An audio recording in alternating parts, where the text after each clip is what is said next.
VISHNU is a distinguished and well-known person in Tasmania for saltmarsh conservation. Anybody wants to know about saltmarsh, it's always VISHNU's name is first mentioned. So I'll hand over to VISHNU to give us a quick talk about his work in kanamaluka. Thanks for that. And just before I get into the talk, I thought, what's the single message I have from the presentation here? And I tried to put together into a conceptual diagram, and that's been available since 2014. And UCAS has been very good to me to have it printed, and I've got it available in A3 size. So that is the key takeaway messages. All that I'm saying is in there, and that's Tasmanian focus. So I'll get into the talk here. And I want to start off by saying that, much like Charles Dickens said all those years ago, that we live in the best of times and we live in the worst of times. You say the glass half full or half empty. And to demonstrate that, I've got two variants of my introductory slide. This is glass half full, best of times, beautiful tidal freshwater wetland around the Tamar wetland center area. And this is the worst of times, just around the corner there, which is an environmental management zone, so it's illegal landfill happening. I don't know what the council is doing about it, so something that I've been needing to follow up and check on. So up to this day, there's still active infilling happening, both legal infilling and illegal infilling that's happening right across the state, including now very back down in Tamar here. So there's the worst of times. So in that sense, I want to sort of frame my talk in saying that we are at the crossroads here. In terms of wetland conservation, I would say the picture is 50-50, and depending on how we take the decade of ecological restoration forward, will determine how we survive as a species, but also how we look after other species in terms of our environment. Although having said that, I see hope, and especially in the context of restoration, the ducks are lining up, and that's what I want to talk about in the first part of my presentation, all the ducks that are lining up. And part two, I want to sort of talk about the type of wetlands that I'm interested in, both saltmarsh wetlands, but also tidal freshwater wetlands. And then I'll move on to some potential for restoration, mainly focusing on northern Tasmania. So we've got all these regions that I'll touch on. Circular head, large areas of wetlands waiting to be restored, Fort, River, Trent Water in Bridport, and obviously the Tamar. But we've also done some projects recently in the Derwent, so if we've got time, I've got some slides to look at Derwent, especially from an urban context. So we can think of restoration even in terms of a few square meter area around the corner here, or we can think of 50 hectares of wetlands, as Grace was talking about earlier with the Narran South project in Bridwater. So let's get into the ducks. So we are in generation restoration. It started in June 2021, which is the United Nations Decade of Ecological Restoration, and that's also the theme quite fittingly for this conference. But also there are other initiatives that are happening globally. Take for instance Nature Climate Solution initiative from George Monbiot in the UK, and Greta Thunberg is now promoting this initiative, and they're looking at restoration as a response to not just climate change, but also food shortages, jobs, and so on around the world. Just to illustrate that, I'll indicate some of the research that's coming through. So what this research is looking at is, especially within the context of nature-based solutions, this offers us a third of the answer to the problem of climate change. And the other answers are transition from coal, transport changes, and so on. So if you think about it in that context, it is a huge response to the main problem that we have now, which is to do with global climate. And especially in terms of nature-based solutions, blue carbon, which is coastal wetlands, play a significant role. So what are blue carbon ecosystems? They are all around the world. So this is the distribution of all blue carbon ecosystems, quite a bit across Australia and obviously in Tasmania. So this is also being picked up by United Nations. So if you look at some of the documents that are coming through, they're starting to look at ecosystem scale management or ecosystem services focused management. So what they're saying is that historically, this is how we've done land use planning. We built everything right at the end, and Launceston is a great example of that, and that's resulted in poor water quality. If you want to fix the mud, then the solution is returning back to what the main problem was that caused this issue, and that's essentially to do with wetlands. So what United Nations is coming out and saying is that, well, let's provide some space for these wetlands around where we are, even in urban areas, and if we do that, then we can have a whole raft of ecosystem services. Climate stability is one of those services, but also fisheries, and there's a lot of research being done And our work's indicating that Tasmanian salt marshes provide the best habitat for fish nationally if you look at fish per square meter. And that's an interesting insight that shows the value of these ecosystems across the board. So the way I look at it is that there's something in it for everyone. Depending on who we're talking to right across the spectrum, we can talk about the values that relate to their own sense of their belonging to this environment.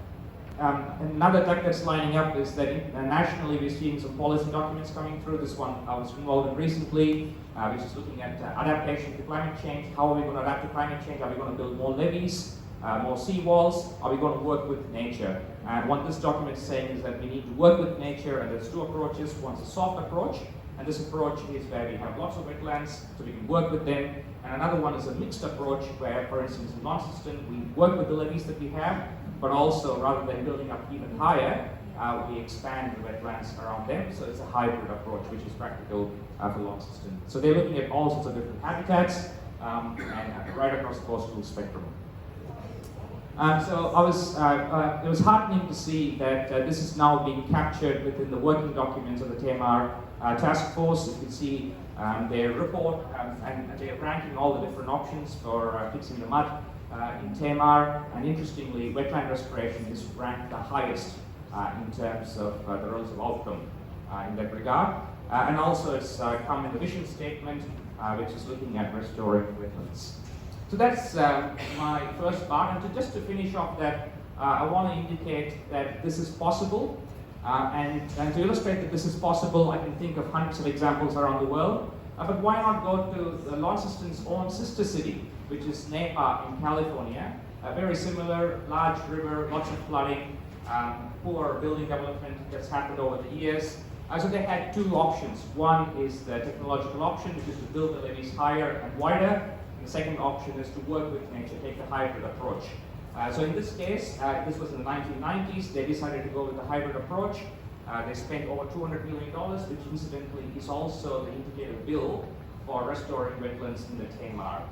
So when they did go with the second option, taking the living river approach, and right now, there's an economic document that came out recently that's looking at all the benefits, flow-on benefits from the restoration, which is much more valuable than the initial money spent on restoration. So there's any number of examples around the world, but I'm using the one that's most relevant for Launceston. This is our sister city right around the world. Okay, so part two, I want to now focus on the type of wetlands we are looking at that are relevant for us here. So I'm talking about tidal freshwater wetlands. So we define wetlands in Tasmania based on vegetation type. So this is the vegetation type that characterizes these wetlands. So we're looking at Taifa, which is on the other side. This is just Champsia, but around Tamar, Phragmites, or the southern ridge, is the most dominant community.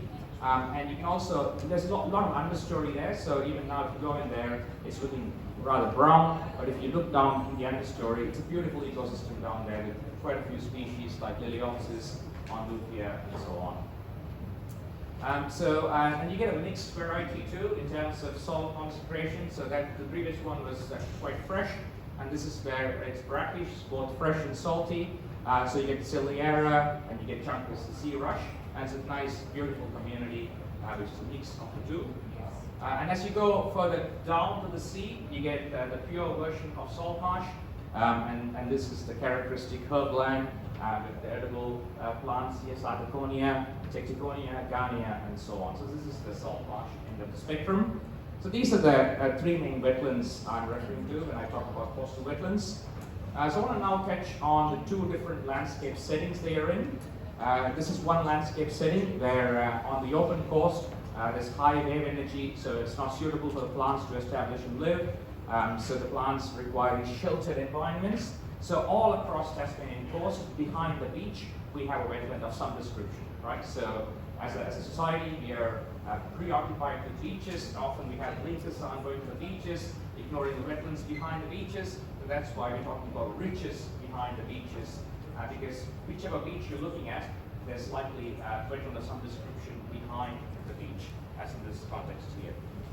So the second landform setting is in the estuarine setting, in large estuaries like the Tamar, the Derwent, the Huon, a little bit in Macquarie, and and Apsley and so on. So this is the Tamar. So in this setting, what's happening is that you have a large flooded river valley, and further to the northern end, you have saltmarsh ecosystems. As you keep coming up the wetlands, up the estuary, you have these tidal freshwater systems. And so what we try to highlight here is that when we look at these systems now, it's a mixed landscape. So it's a novel landscape where you have these functioning wetlands, but right behind these functioning wetlands, these are these remnant paperbark swamps. And paperbark swamps are again a wetland community that's been decimated down to less than 10% of its pre-European extent. But that's another community that requires restoration. That's very easy to restore. All we've got to do is let them go, and they'll colonize and spread out tonally. I've also highlighted another interesting feature there, which is cleared wetland on agricultural land. So that is, right now they're mapped as agricultural land, but if you look closely, you can see some wetland plants starting to come through. And rather than thinking of them as agricultural land and supplementing them with irrigated water, putting more carbon into the landscape, it makes sense to let nature do its thing and let it become wetlands, right? And that's what we want to do within the context of Tamars, and that's why I've shared the conceptual diagram with all of us here, because if you like, that's the mission in front of us, is how we can return some of this poor quality agricultural land back into the thriving wetlands that they can be if left to themselves. So the third part, I'll focus on the potential for restoration.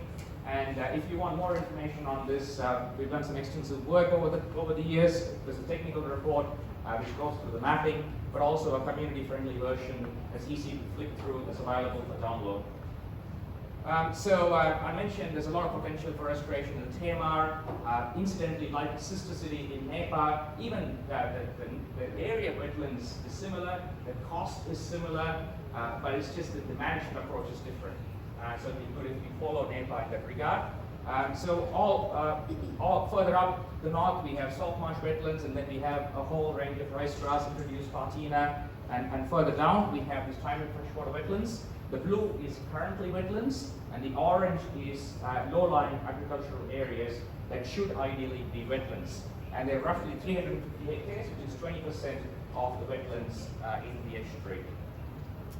And that's what I meant in terms of the phragmites here, and the low-lying herbs is Samolus regans or creeping rockweed. So this is a close-up of what I mean by agricultural land, where wetland plants are trying to come back. So up to here, it's mapped as wetlands, but beyond that is mapped as agricultural land. But for me, as a wetland ecologist, I look at that and say, well, that is depressed wetland. That's needing healthcare, and the healthcare is let it be, right? And that's where infill is happening now. As we drive past, we can start see infill happening, because it's ideal location for housing, close to the sea, good property value. So that's why I mentioned we are at the crossroads here. And we need to prevent these infill developments from happening in these low-lying areas.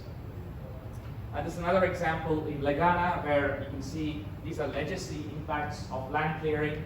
And I've indicated the veg communities here, the Spartina and the Friend. Usually it likes more flooding. And then you've got the Phragmites here and Sarcophonia in the back. And what we can see is, apart from the legacy issues, we can see active evidence of sea level rise happening here. So you can see the plants are trying to move back and occupy higher areas. That's an indication of their movement in sea level rise. So it is happening now, and we can see evidence of that already with our wetland communities. So what we've done is, in our mapping of saltmarsh, it's all now available in list map, saltmarsh, tidal freshwater wetlands. And what that's indicating there is the wetlands, but also the buffer area. And buffer areas are really important for wetlands, for improving water quality, increasing biodiversity. But also, as these wetlands are actively moving, we need to also think about the future in 50 years, 100 years. So that's why we've got the refugia layer, which is all available for councils, the local communities access to it. So the main thing to do here is keep an eye out for development applications that come through. You see advertisements going up, and then that comes through, actively engaged with the local councillors and the mayor to make sure that we don't have infill development happening on floodplain. In 2021, no more zero infill development on floodplain areas. I mentioned other potential areas for restoration. So this is northwest Tasmania, large areas.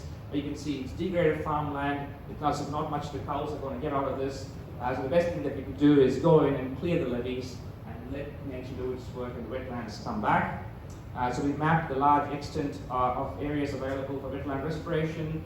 We've highlighted fisheries benefits, the additionality that we have with fisheries benefits. All we're looking for is funding. And there's some indication of carbon schemes available now, but that's again something that we can keep an eye out for. As more and more we get funding, we can go and restore these areas. I mentioned Forth. Forth is an interesting example, and that's the Forth estuary. It's heavily modified, and there's usual flood damages that happen here that breaks the levees. Rather than going and fixing the levees after each flood, we should just let nature take its course. And the interesting thing that's happened here is that clearings happen even in public land. So this is public reserve. So there's active agriculture happening within public reserve where it's been cleared.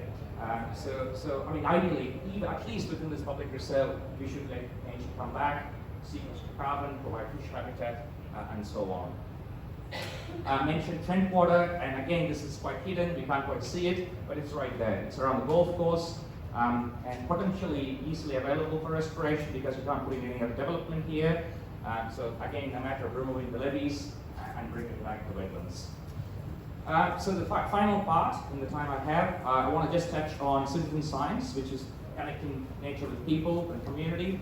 We've done citizen science activities right across the state. Tamar and NRM North has helped us lead in this regard. They have supported the production of a range of resources, and also the first paper that we published comes out of the work from Tamar.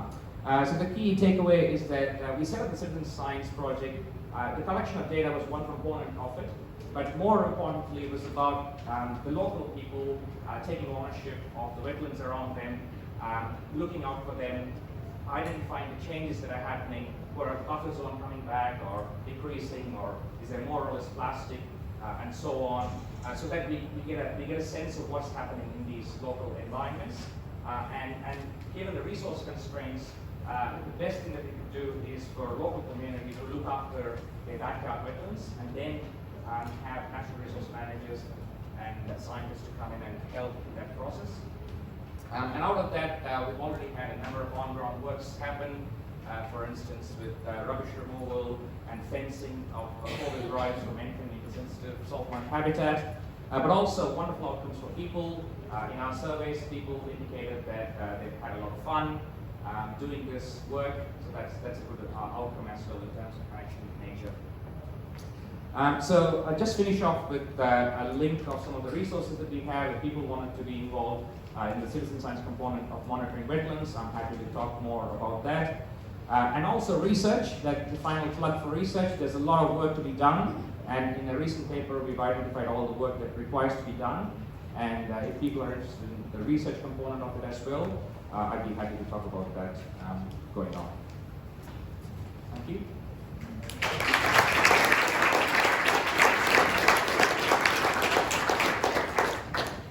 Thank you, VISHNU. As you probably appreciate, a man with a lot to say and amazing ideas and thoughts and incredible wisdom. So thank you for your time, VISHNU.